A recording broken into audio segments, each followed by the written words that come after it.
지금부터 거룩하신 그리스도 예수 이름으로 본 예배를 시작합니다. 사도신경으로 우리의 신앙을 고백하겠습니다. 전능하사 천지를 만드신 하나님 아버지를 내가 믿사오며 그 외아들 우리 주 예수 그리스도를 믿사오니 이는 성령으로 잉태하사 동정녀 마리아에게 나시고 본디오 빌라도에게 고난을 받으사 십자가에 못 박혀 죽으시고 장사한 지 사흘 만에 죽은 자 가운데서 다시 살아나시며 하늘에 오르사 전능하신 하나님 우편에 앉아 계시다가 저리로서 산자와 죽은 자를 심판하러 오시리라. 성령을 믿사오며 거룩한 공회와 성도가 서로 교통하는 것과 죄를 사하여 주시는 것과 몸이 다시 사는 것과 영원히 사는 것을 믿사옵나이다. 아멘. 영광송 함께 부르시겠습니다.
특별 찬양 하나님께 올려드립니다.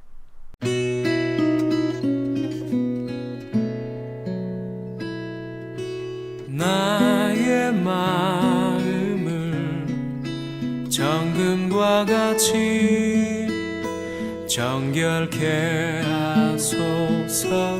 나의 마음을 정금과 같이 하소서. 내 영혼에 한 소망 있으니 주님과 같이 거룩하게 하소서. 나의 삶을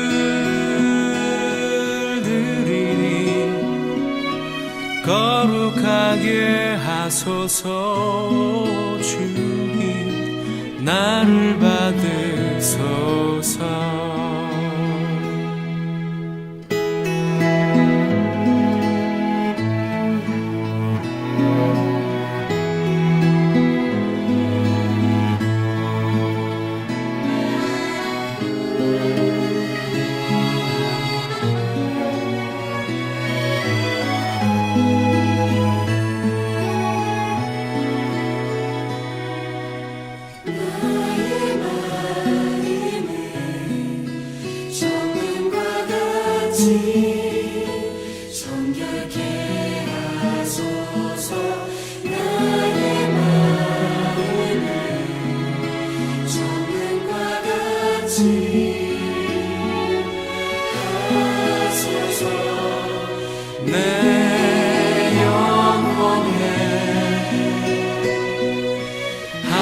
소망 있으니 주님과 같이 거룩하게 하소서. 나의 삶을 드리니 거룩하게 하소서. 주님 나를 받으소서. 주님과 같이 나의 삶을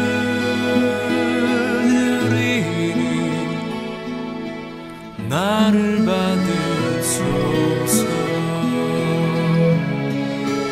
나를 받으소서.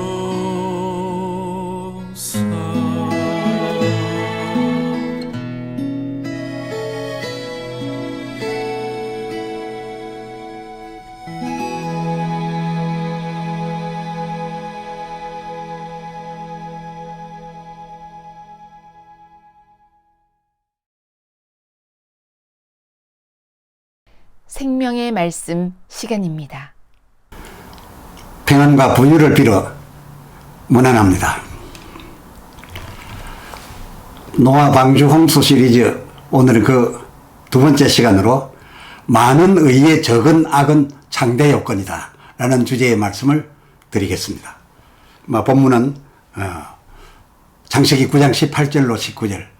방주에서 나온 노아의 아들들은 셈과 함과 야벳이며 함은 가나안의 아비라. 노아의 이 세 아들로조차 백성이 온 땅에 퍼지니라. 아멘. 방주에서 내린 후 여러 해가 지났겠습니다. 어느 날 노아가 잘된 농사 포도주에 취하여 장막 안에서 벌거벗은지라. 때에 마침 작은 아들 함이 아버지를 배우러 아버지 장막에 가서 장막 문천을 들어 올리다 그만 봐서는 안 될 아버지 하체를 보고 말았겠지 뭡니까. 이렇게 보려고 본 것이 아니라 보게 된 것이 무슨 죄야 되겠습니까마는 어쨌건 그 당시에 아비 하체를 보게 되면 이것을 저주로 여겨지고 있던 그런 당시의 어떤 터라 자녀들에게 이 저주가 가지 않게 하기 위해서, 이를 방지하기 위해서 오히려 제사장들이나 아비 된 분들로 하여금 출애굽기 28장 42절 법을 세웠습니다. 그 부모들 제사장들로 하여금 넓적다리까지 이르는 긴 고의를 지어서 하체를 완전히 가리라. 봐서는 안 될 부분을 보게 할 수 있는 그런 여건을 아예 없애라. 그래서 고의 자체를 그렇게 만들라고 명하였던 것입니다. 그리고 자식들이 혹은 백성이 이 하체 보는 사건으로 하여금 화가 있으려면 저주의 화가 있는 그런 잘못으로 칠라치면 이런 경우입니다. 하박국 2장 15절. 이웃 혹은 아비의 하체를 볼 의도로 볼 생각을 가지고서 그에게 술을 잔뜩 마시고 취하게 해가지고서 그가 그냥 몸이 열이 나서 하체를 스스로 드러내게 만들고 그렇게 해서 의도했던 대로 그 하체를 보게 된다면 그것은 화 있을 찐자의 저주였다 라고 이게 윤례하고 법하였습니다. 이런 것이고 보면은 문제의 노아 장막 안에서 보게 되었던 이 하체 노출 사건, 그 유책은, 그 책임은 그 원인 제공자인 아비인 노아에게 있었음입니다. 함의 경우, 그는 그 본 것을 그동안 우리 허다이가 상상하여 오는 것처럼 또 지식해버린 것처럼 한 그가 아비의 허물을 동네방네 나가서 소문을 냈다거나 참소했다. 그 나쁜 의도를 가지고 막 남한테 알렸다. 참소했다. 라는 그런 불효적인 단어의 기록은 없습니다. 대신 창세기 9장 22절 하반절 보면 바로 두 형제에게 고하여라고 했습니다. 아시다시피 이 고하여는 참소성이나 경박스러움 이런 것이 배제된 나쁜 뜻이 전혀 없는 정중함으로 알린다는 데 쓰입니다. 충신이 그 왕에게 고하여라고 하는 등의 말입니다. 그래서 이 함이 이 고하여라는 단어의 자세를 가지고서 두 형제에게 알림으로써 두 형제가 아버지의 하체를 보지 않도록 뒤돌아가면서 들어가서 덮어드림으로써 문제를 원만하게 수습하였다. 그것이 객관적인 성경입니다. 만약에 혹여라도 이 함이 자기 부인이나 형수들 그 자부들에게 노아의 자부들에게 알렸거나 또 아니면은 자기가 직접 덮어주고 입 닫아버렸으면 덮어줄 수도 있겠죠. 그렇지만 그러고서 입을 닫아서 쓸 때 말하지 아니한다면 그래 저주와 또 안 받으려고 이렇게 자기가 받던 말 하지 아니한다면 그 노아는 어떤 상상을 불러일으켰겠습니까? 참으로 보통 일이 아닙니다. 아들들 본 거는 저 뒤로 미룰 그런 순서이고, 부인이면 또 몰라도 자기 자부들이 셋이나 있는데 이 자부들이 보고 누군가가 이렇게 해놓지 않느냐 이 생각을 먼저 하지 않겠습니까? 불안해서. 그렇다면 성경에 나타난 그 유명한 사건, 며느리 다말이 유다와 동침을 하게 된 사건, 또 롯의 딸들이 그 아버지와 상관한 사건, 이런 엄청난 것을 상상 먼저 하지 않겠습니까? 그렇게 된다면 이 의로운 가족으로 처음 홍수 끝난 땅에 내려놨는데 그 아버지로부터 이런 생각에 사로잡혀 있고 전부 서로 눈치 본다면 그게 의인의 가족으로서 살아가겠습니까? 예. 참으로 일은 잘 수습됐습니다. 어찌됐거나. 예. 아마 제일 잘된 수습책이 나왔습니다. 그런데 그 노아가 그 당시대의 그 정서를 빌미해 가지고서 그것을 아들들을 불러서 함족 중에는 저주를 가하고 셈 야벳은 함으로 하여금 되레 축복을 해 주어서 축복을 받게 되는 이런 사건을 우리가 대하게 됩니다.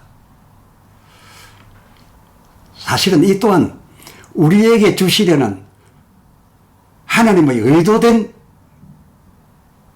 하나의 시나리오였다 라는 것을 알게 됩니다. 차차 아시게 될 겁니다. 그런데 그 저주가 상식으로는 도무지 납득을 할 수가 없습니다. 저주를 함에게 한 것도 그렇고 함에게 했으면 함에게 바로 저주를 해야지.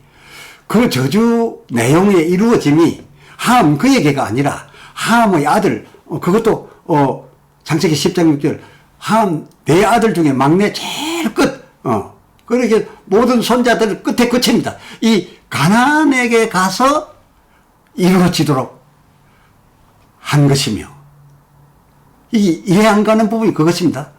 또 뿐만 아니라 그 9장 26절을 보면 셈과 야벳의 종이 되기를 원한다 라고 했습니다. 참 이 가나안으로 말할 것 같으면 참 어이없는 자손의 한 사람이 된 겁니다. 자, 그러면 대체 홍수의 원인이 뭐였습니까? 예, 창세기 6장 12절 하나님 앞에서 인간이 패배함으로 그 인간으로 하여금 살게 했던 다스리고 가꾸고 지키게 했던 그들의 소유로 살아가게 된 그 땅이 패배하게 됐다 겁니다.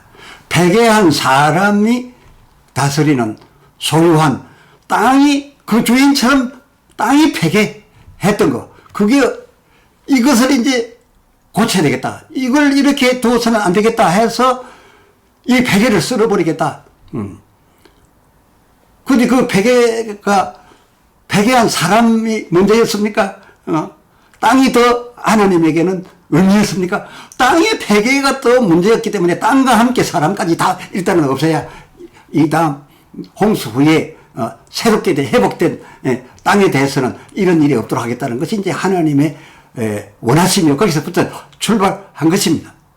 그런데 그렇게 된 원인을 거슬러 뭐라고 말했습니까? 이 노아사적 가운데 제일 처음 창세기 6장에 1절에 가서 보면은 2절입니까?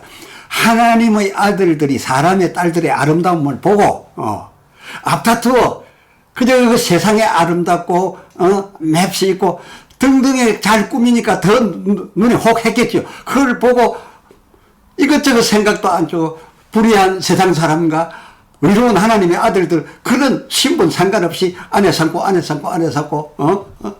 또 뭐 여성들이야 또 남편 삼고 이렇게 돼 있겠죠. 그러다 보니까 거기야 사람 딸들의 세력이 그렇게 세상 불의한 자들의 세력이 의로운 하나님 아들들 세력을 능가하는 지점이 왔고 그 지점에서 다시 말해서 세상을 다스릴 소유주가 바뀌면서부터 그저 악한 자가 세상을 다스리게 주인 노릇하게 되면서부터 땅이 그 주인 때문에 같이 패배해 들어가더라.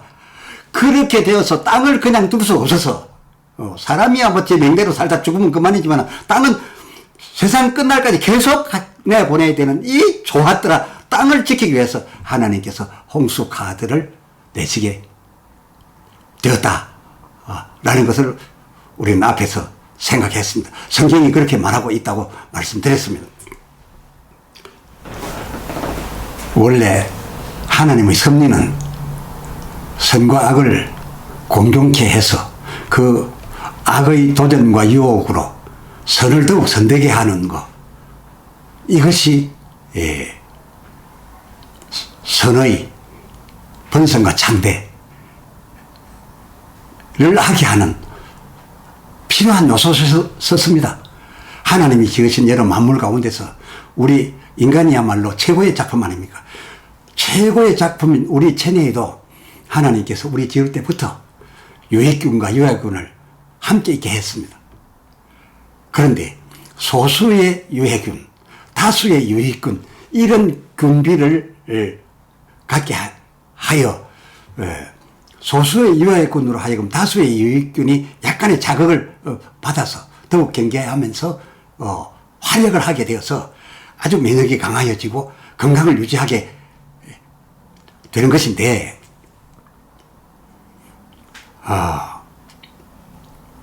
이게 균비가 뒤바뀌어 가지고서 유해균이 유익균을 지배하게 되면 그 몸에 병이 옵니다. 그리고 또 그의 삶 자체와 그의 의생활과 세상 삶 이 자체 가운데서도 의로운 생활이 혹시라도 드는 탐욕과 살심과 음욕 같은 그런 불의한 또 그 같은 행위의 불량보다 의로운 생활이 절대적이어야 되는데 이것도 아니고 저것도 아니고 중간쯤이든지 이건 위험해지는 순간이고 이것이 나중에 결국 뒤바뀌어 가지고서 악한 생각과 악한 생활이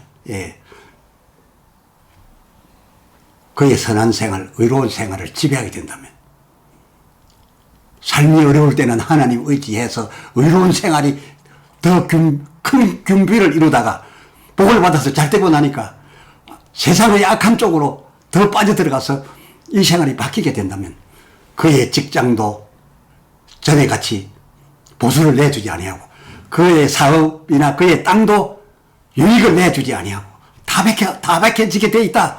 그런 원리입니다. 이게 하나님의 섭리십니다. 해서 이렇게 부패하고 패괴한 이 땅을 보시게 되신 하나님께서는 이 패괴를 이 땅에 솟아오른 뒤집어져 버린 그 좋았더라가 좋은 열매 내주고 아주 좋은 수목만 자라게 하고 평화롭던 이 땅이 그저 폐기를 내고 강포해지기 시작하고 가시와 엉겅퀴에다가 엉망이 되어지고 이렇게 되니까 홍수로 이를 내라고 홍수 후에 새로 개백된 세상을 개백시켜서 회복시키려는 그런 이 회복된 세상의 번성을 위하여 왜냐하면 이 세상이 그냥 세상만 있어도 되겠습니까? 그렇게 번성이 있어 하나님의 백성들이 잘 먹고 잘 살아서 하나님께 늘 영광을 돌리고 하나님이 지으신 이 천지를 늘 아름답다 찬양하며 사는 것이 하나님의 영광이 될 터인데 그러자니 여기에서 옮겨갈 방주가 필요했던 것입니다. 그래서 그 방주에 온갖 짐승을 태우되 그 창세기 7장 2절에 보면은 정결한 짐승만 태운 것이 아니라 필요악인 부정한 암수도 태웠는데 정결암수 7에 필요악인 부정암수도 2 비율로 했습니다. 그렇게 태웠던 것입니다. 왜요? 이 땅을 폐기되지 않도록 다시는 썩어가지 않도록 하기 위해서였습니다. 또 인간의 경우는 어떠했습니까? 노아의 가족 8명이었는데 이 8명에는 불의한 자가 없었습니다. 저 신약에 가서도 나옵니다만은 8명 구원 받았으니 다 의로운 자였다 이렇게 말하고 있습니다. 이 노아 8가족은 자부들까지 합해서 이 8명이 불의한 자가 딱히 없었습니다.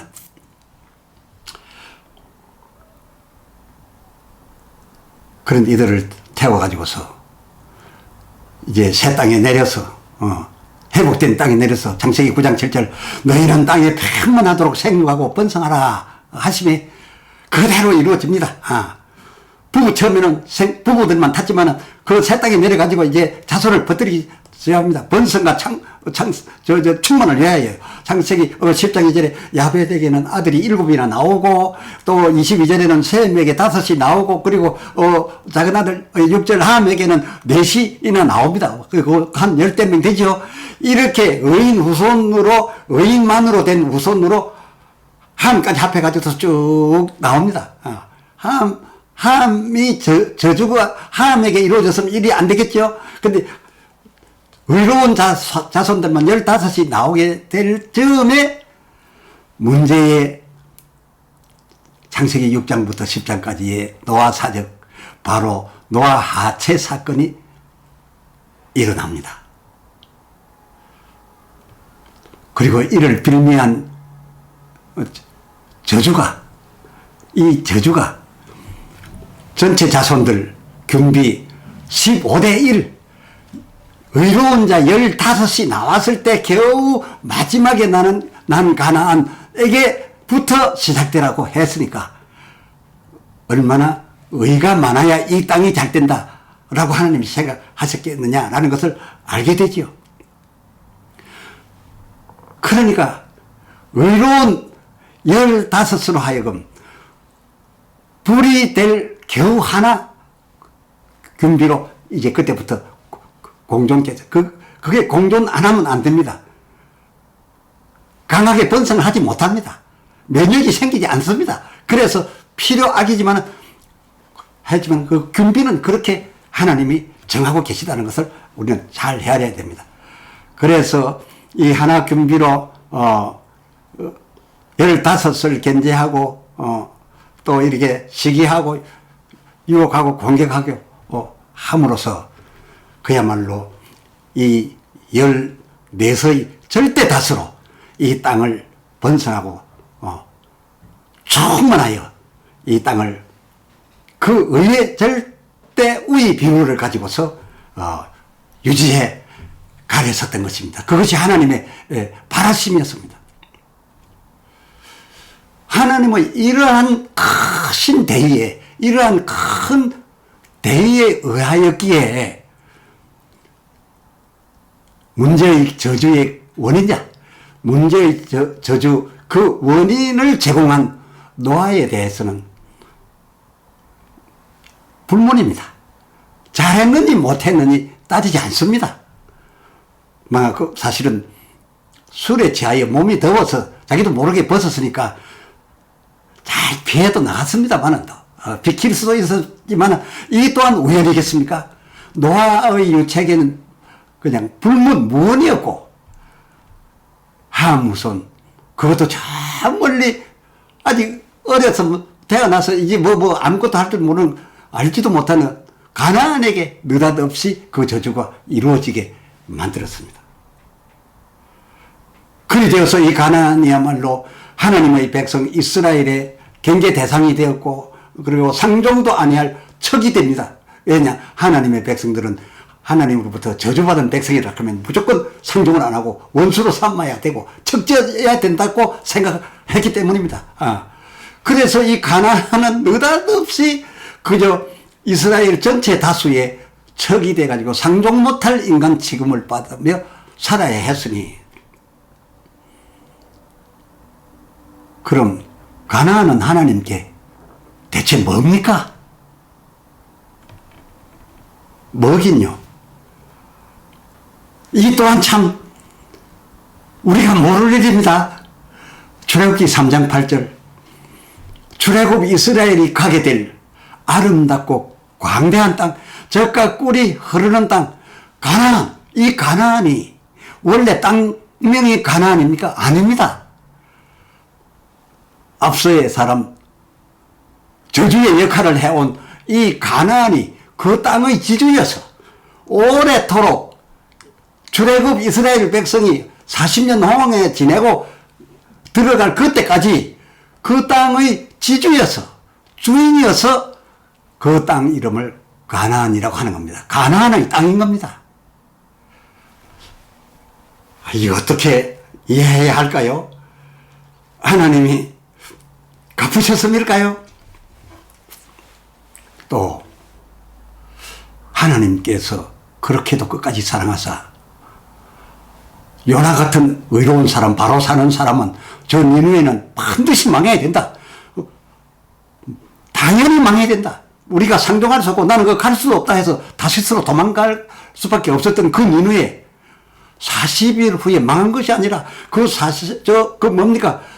요나의 물고기 뱃속에 그 엄청난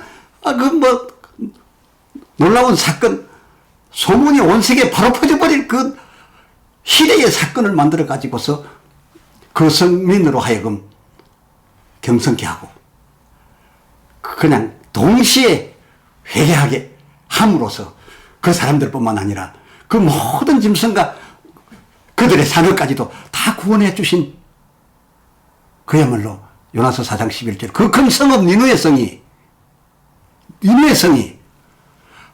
이 장세기 노아의 사적을 보니까 10장 6절에 함 자손의 성이었어요. 이 큰 성 니느웨뿐만 아니라 소돔 고모라 등 성경에 나타나는 당시에 그 최고의 이 땅들은 이 함과 가나안 그의 후손들이 다 갖고 있었어요. 이건 또 무엇이요? 우리가 지키는 바 율법 지식 이것 가지고서 흑백 논리로 그저 그것으로서 옳다 그러다 이렇게 미리 재단하지 해서는 안 될 일입니다. 율법을 내신 그래서 율법을 초월하시는 하나님의 이 거대하신 뜻 하나님이 지으신 13중 닷새 동안에 이 천지가 지어지지 않았으면 인간인들 어찌 살며 구원인들 거듭남인들 천국인들 어디 뭐가 있겠습니까? 이 거대하신 하나님의 뜻을 우리가 아는 우리 지식의 한계 이 얼마 되지 않는 한계를 가지고서 그것으로 재단을 해서 소설을 써가면서 하나님 뜻 아닌 것을 마치 하나님 뜻인 듯 어느 시대 어느 학자들이 자기가 다 아는 것처럼 여기에 우리를 가르쳐 봤기 때문에 이번에 대하는 이 창세기 노아사적이 그야말로 지금까지 전하여 우리 지식 머리를 가득 채우고 그것을 믿음으로 차게 해버린 우리들이 그 왜곡된 바, 그 편견을 다 내려놓고 마치 어린 초등학생처럼 되어 처음 성경을 보듯이 좌우 지우침 없이 바로 읽어가며 이번 이 창세기를 함께 생각하니 뭔가 우리를 뛰어넘는 하나님의 거대하신 뜻이 그리고 하나님에게 당신께서 창조하신 이 천지가 당신의 백성들을 위해서라도 앞으로 또 태어날 백성들을 위해서라도 얼마나 중요하신지 얼마나 좋았더라 시절처럼 이 땅이 우리에게 좋은 것을 내줘야 하는 것인지 그것이 얼마나 요구되시는 하나님이셨는지 그 하나님의 뜻도 조금은 알듯 하시지 않으십니까? 기회 있으면 또 말씀드리죠. 감사합니다. 찬송 부르시겠습니다.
이 어두운 세상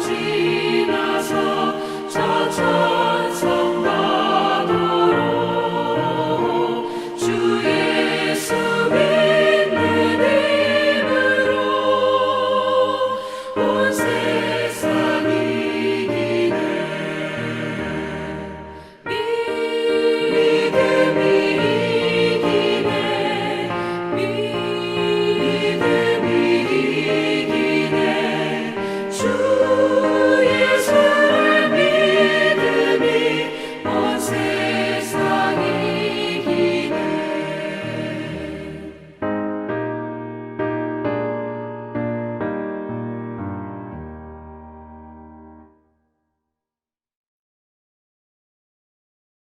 주님 가르쳐 주신 기도로 예배를 마치겠습니다.